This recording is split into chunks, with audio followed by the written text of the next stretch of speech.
Good morning, everybody, and welcome to Access's Quarter 4 policy update. Or actually, are we Quarter 1 now? Um, can't keep track of the quarters. Welcome to our quarterly policy update. My name is Claire Courtright. I am the Advocacy Director at Cal Voices. Access is a program of Cal Voices funded by the Commission on Behavioral Health. So any policy opinions that I might express are the opinions of Cal Voices and not the Behavioral Health Commission.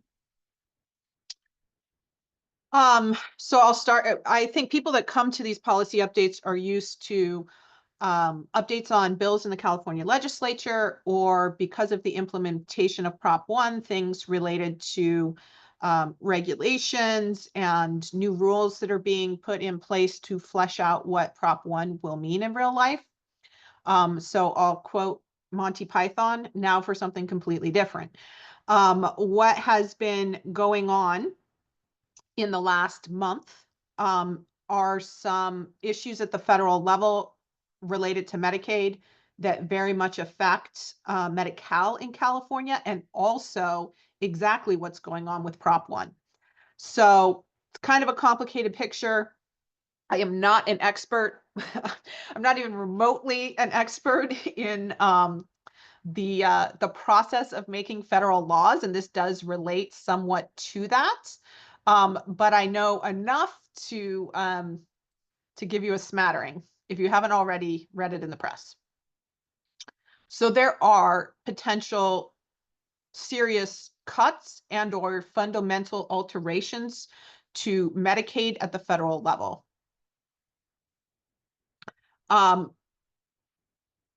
We talk about this a lot, but always worth reestablishing. Medi-Cal in California is California's name, California's brand name for Medicaid. And Medicaid is the jointly financed health insurance for people with low incomes and disabilities, jointly funded by the federal government and the state. And in the last year in California, 62% of the funding for Medi-Cal came from the federal government, not from state tax revenue. Another thing that was completed very recently and plays into the politics that I'll come back to at the end is that starting in 2016 and completing as of January 1, 2024, California gradually expanded Medi-Cal coverage eligibility until it covered persons of all ages, regardless of their immigration status. And so this is becoming a real political football in California right now, related to Medi-Cal. So starting in 2016, it was it was undocumented children could receive Medi-Cal in California.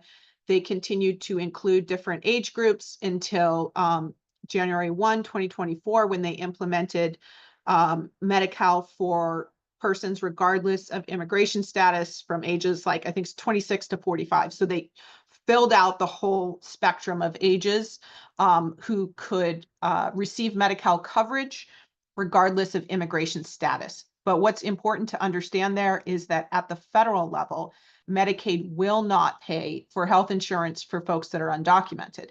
So California's expansion of Medi-Cal to folks who are undocumented is being paid for 100% by the state of California out of our tax revenues. And that's becoming a political football. And despite all of the expansions of Medi-Cal, we still have about 3 million Californians who have no form of health insurance whatsoever. And then Medicare is separate from Medicaid. Medicare is the federal health insurance policy for the elderly. So that is a distinct program. And when we're talking about cuts to Medicaid, we are not talking about cuts to Medicare. So what's going on? On February 25th, the U.S. House of Representatives passed a budget resolution, which to my limited understanding means essentially a majority in the House, Republicans, told a committee to come up with a way to cut $880 billion over 10 years out of a particular bucket of money. And that particular bucket of money is the bucket that contains Medicare and Medicaid overwhelmingly and little else.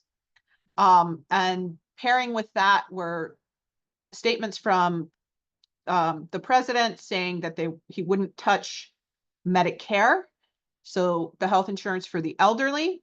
So that left Medicaid pretty squarely in the crosshairs of what might be affected by this directive from the House to this committee to come up with how they're going to cut all this money. I will say that this spending plan, this budget plan or budget resolution in the House is a process right now that is limited to that side of Congress. The other side of Congress, the US Senate, passed a budget resolution as well that was not really like the House's, especially with respect to Medicaid. Medicaid is still being looked at for cuts, but the US Senate's budget resolution was significantly different from the US House's budget resolution in terms of what might happen to Medicaid.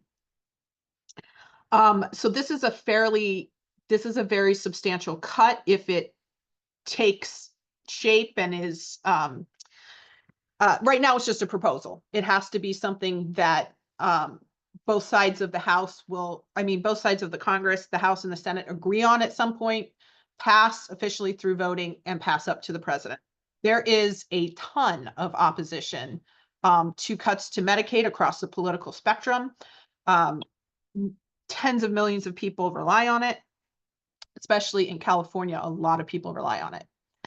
But these cuts, if you take what the House said, which is $880 billion, and you assume they're going to spread it out evenly over 10 years, that's about a 15% cut to the average that the federal government has spent on Medicaid in the last couple of years.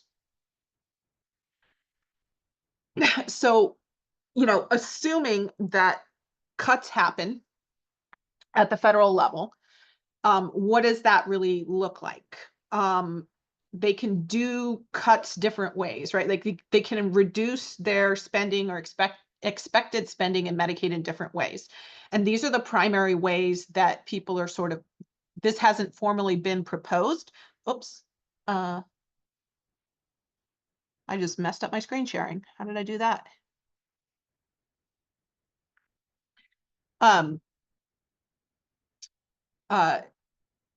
There has been no methodology to spend less in Medicaid from the federal level yet that has been proposed. But these methods for reducing that spending or cutting Medicaid have been kicked around. These are known suggestions and things that the first Trump administration looked at as well. So one of them is work requirements, adding work requirements to Medi-Cal, or Medicaid, same thing. So what would it mean?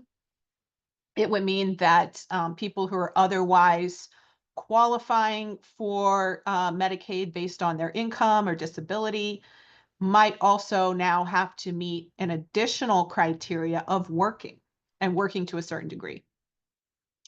Most Medicaid recipients are actually already working. And the primary way that the work requirements result in savings, you might think, oh, you're working, so you're paying taxes and that somehow offsets it. No, the primary way that work requirements result in savings is because people lose eligibility for Medi-Cal who are subject to the work requirement and do not find jobs or do not meet the work requirements to keep their Medi-Cal. And this is obviously of huge concern to the disabled community because many of us, at least episodically, cannot work due to our disabilities. And some of us are, have already been determined by Social Security Disability or SSDI to be permanently and totally disabled and not able to work. And so it has been very controversial, work requirements in general, but specifically work requirements for disabled people are ridiculous. An opinion of Cal Voices, not the Commission on Behavioral Health.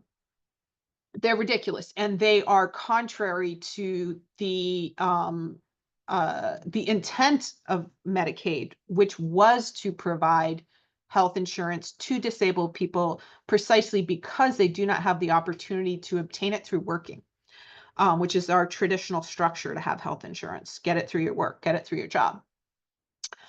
So work requirements are very controversial.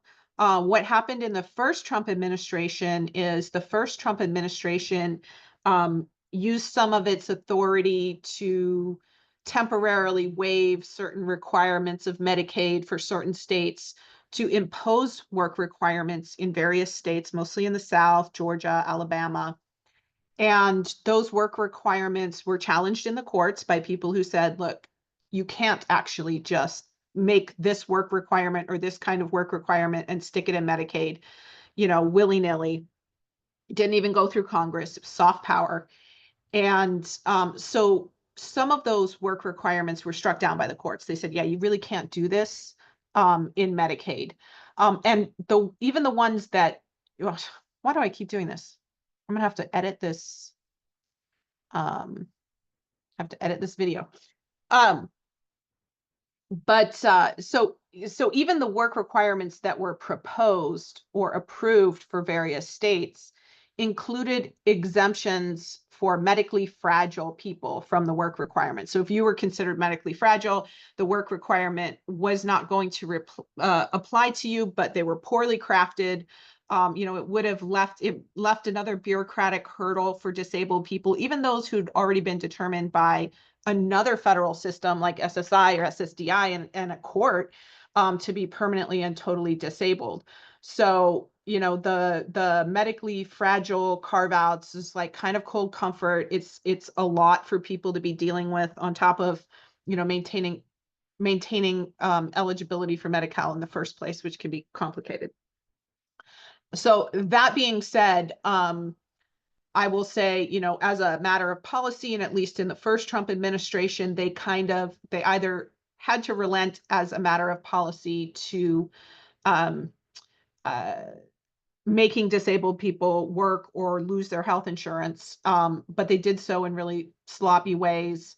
But also the courts struck down some of these work requirements with respect to disabled people. So even if a work requirement goes into Medicaid, how that might affect people with serious mental illness or substance use disorder disabilities remains to be seen, and people with other types of disabilities. That was kind of a lot. I'm going to stop for a moment. I didn't really build in question time on my slides, but I'm going to stop and I don't know why I cannot see. This is why I keep doing this. I can't see the chat. Can you let me know what's in the chat, Joss? I'm not seeing anything in the chat on my end. Okay. For some reason, when I try to open the chat, it is kicking me out of screen share. I don't know why. Okay. Well, if anybody has any questions so far, can you raise your hands? Yeah, I don't know why I keep doing. Joss, you're gonna have to help me. I don't know why it's doing this to me today. Yeah, I'm not seeing any hands raised either right now. Okay, then I will continue on. So work requirements is one way that, the Congress might choose to try to reduce spending in Medicaid by essentially making it harder for people to qualify and kicking some people out of the program. So what other, ways might cuts be structured? A big one is lowering the percentage that the federal government will match to provide Medi-Cal in California. So the minimum match for California is 50% currently. The states all differ. There's a formula. But because Medicaid, Medi-Cal is a cost sharing program, the state is paying for half of the cost out of its taxes, and it's getting half of the cost matched, as they say, by the federal government. And again, so our match our minimum match is 50%. But if you go back to the first slide and see that 62% of Medi-Cal's budget last year was actually paid by the feds. There's differing, 50% is the minimum match. There's differing places in the system where they might get a much higher match. So if the federal government chooses to institute cuts to Medicaid or lower Medicaid costs for the federal government by changing the percentage on the match, that's a scenario in which people would not necessarily lose coverage in California, unless California, could not or chose not to pay the greater share of costs that would be imposed on it by the federal government. So if that minimum match went down to like 30%, it would then become a question if California could pick up the 20% difference in its tax revenue, if we'd be willing to do so. Any questions on that?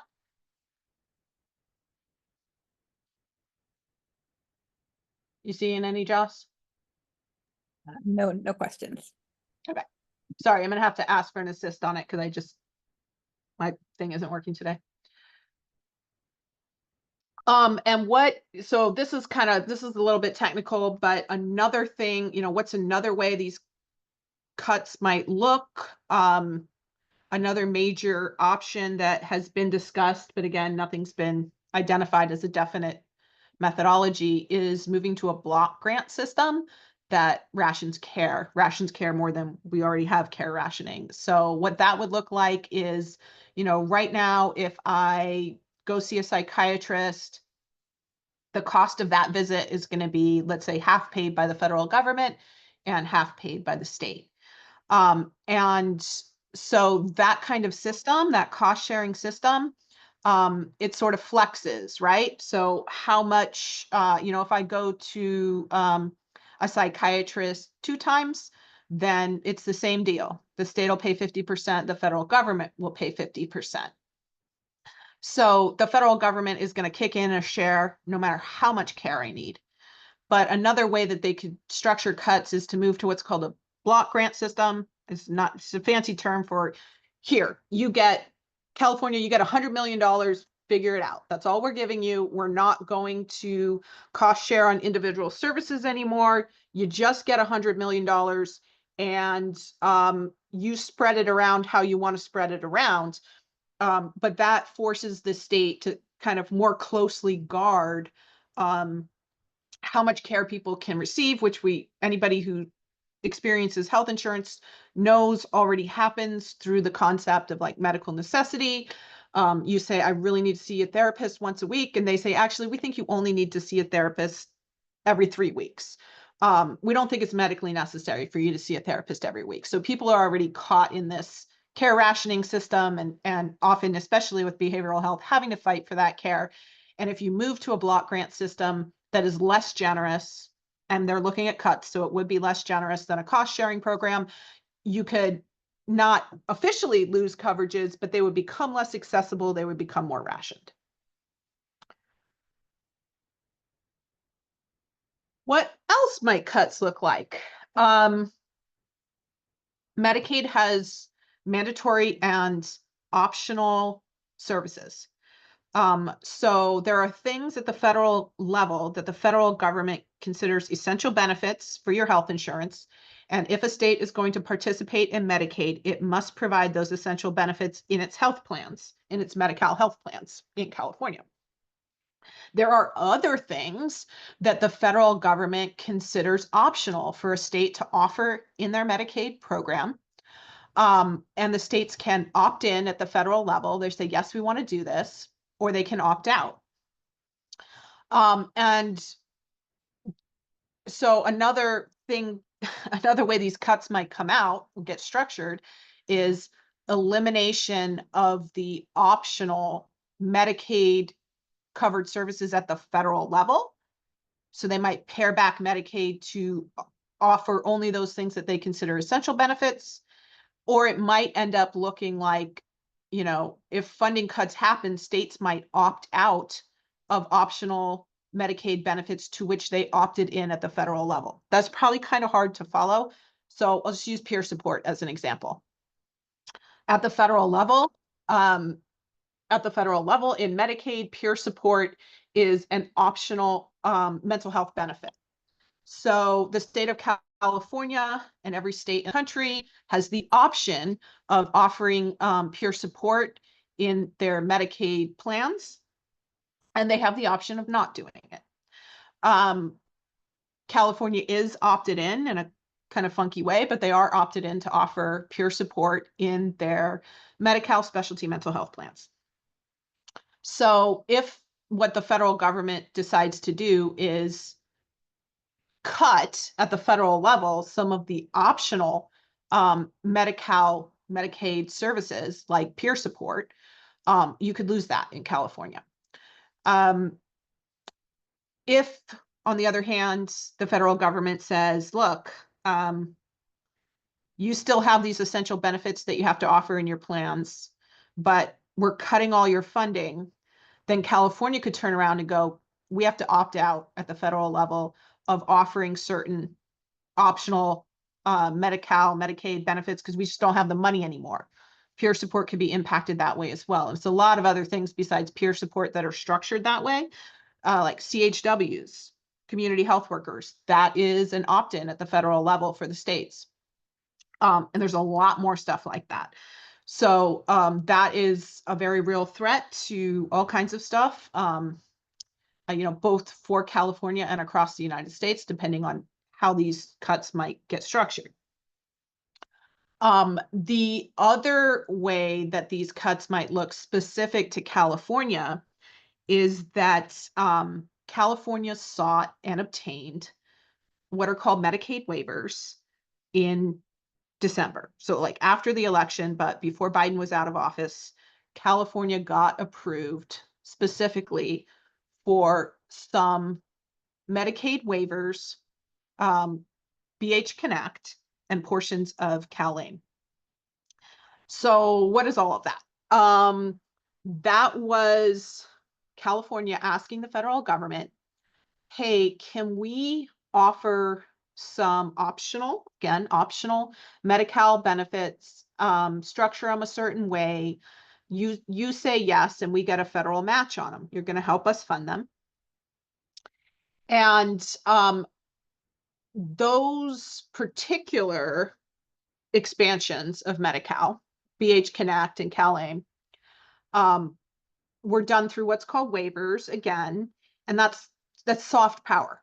So basically, Xavier Becerra, who is the secretary, I don't know if he's I think he's at HHS, not CMS, but in any case, the ability to grant or rescind those kinds of expansions of Medicaid, you don't have to take it through Congress. So, and a good example of this is how I talked about in the first Trump administration, a bunch of states used waivers to add a work requirement to their Medicaid plans. And when the administration changed over, the new Secretary of Health and Human Services under the Biden administration rescinded those waivers. That's what some of the litigation came from, is they came in and they said, you know what, we don't think that you legally can or should have work requirements in Medicaid. So we are rescinding, we're pulling back, we're de-approving all of these waivers. So again, it's like the way everything is set up with the expansions in Medi-Cal, the lowest hanging fruit, and not just for California and Medi-Cal, but across the country, the lowest hanging fruit for Medicaid cuts is actually just for the new administration to come in and just rescind a bunch of the expansions of Medi-Cal, just take them back. You're no longer approved. We're no longer doing this. We don't think it serves the public interest. We don't think that it advances the interests of Medicaid. We're taking it away. That would likely result in litigation. But there is a broad authority for appointees of the president in the new administration to take some of this stuff back. So that is a major, major curveball. I know that we were like, knew this and kind of looking around to see if other people were identifying that as a threat, and they are, for sure. And how this relates to kind of Prop 1 stuff is, what is in those BH Connect waivers is a bunch of interrelated things. One is the ability to get money from the federal government to pay for psych hospitals and psych hospital stays. Voluntary, involuntary, both. So Medicaid doesn't usually cover that. They got a waiver from the federal government to say, yeah, we're going to actually pay for this thing that we normally do not pay for because we don't want people to be in institutions, but we're going to pay for it this time so that we can test whether helping you pay for psych hospital stays would reduce the amount of time that people are sitting in ERs with mental illness or SUD. So it was proposed as an experiment. They're getting federal money to pay for something that Medicaid doesn't usually pay for.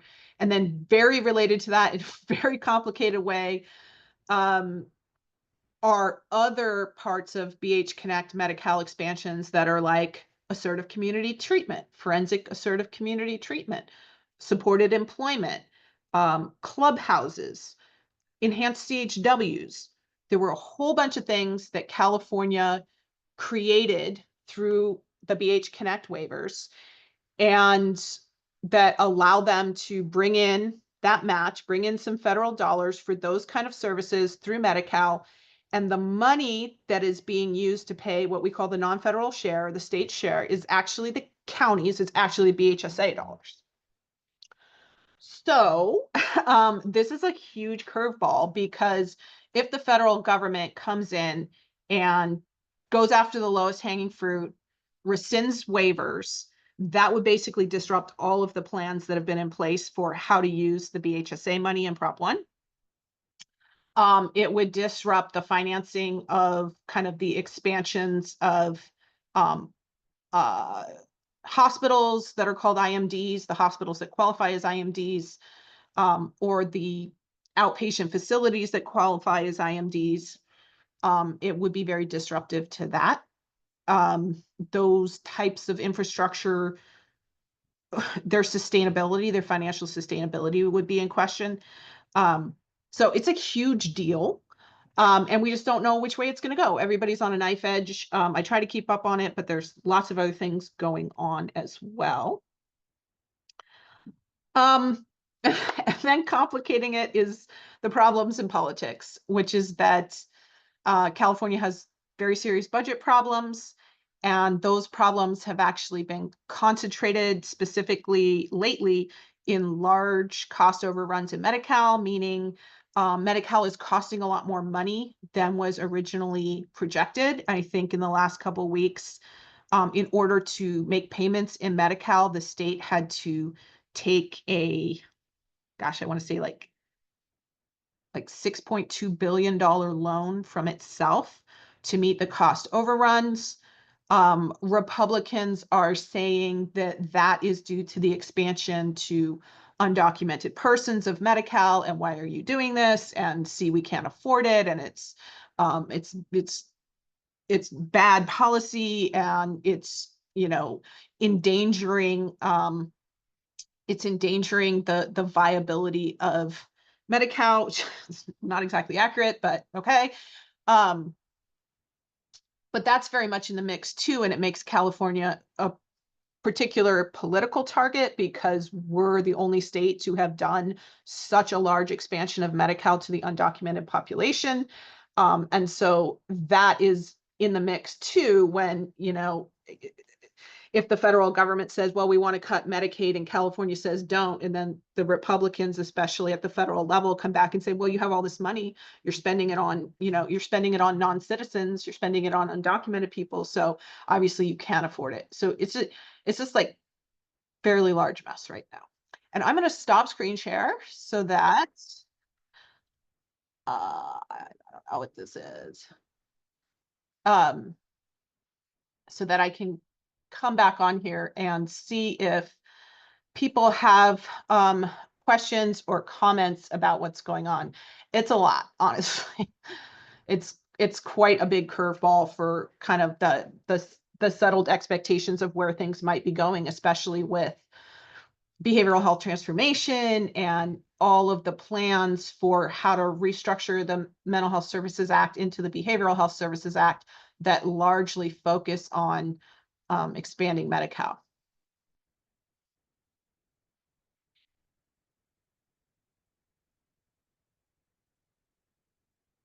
Any questions or comments?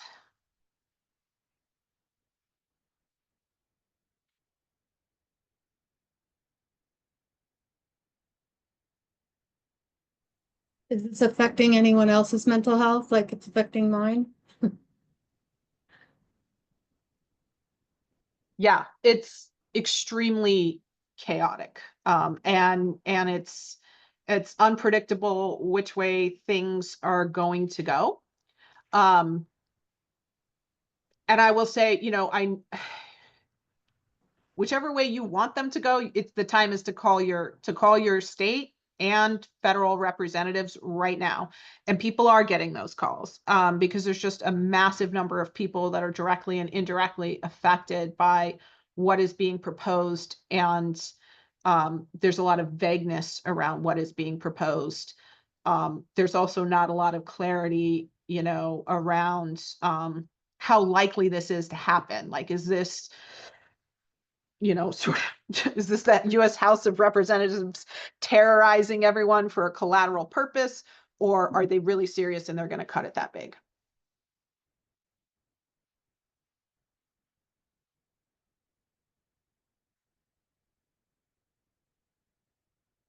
Okay, well, I am not seeing questions on this. And we will, we're watching it. We'll keep you posted, you know, especially if they institute Medicaid cuts by rescinding waivers. It's not going to run through Congress. You're not going to know. It's probably going to happen just like, and you're going to find out. But we will keep monitoring it.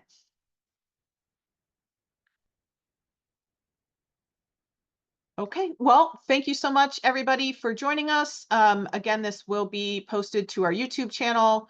Slides will be available. And you can use the YouTube captioning for captioning in addition to the Zoom captioning if it's not satisfying.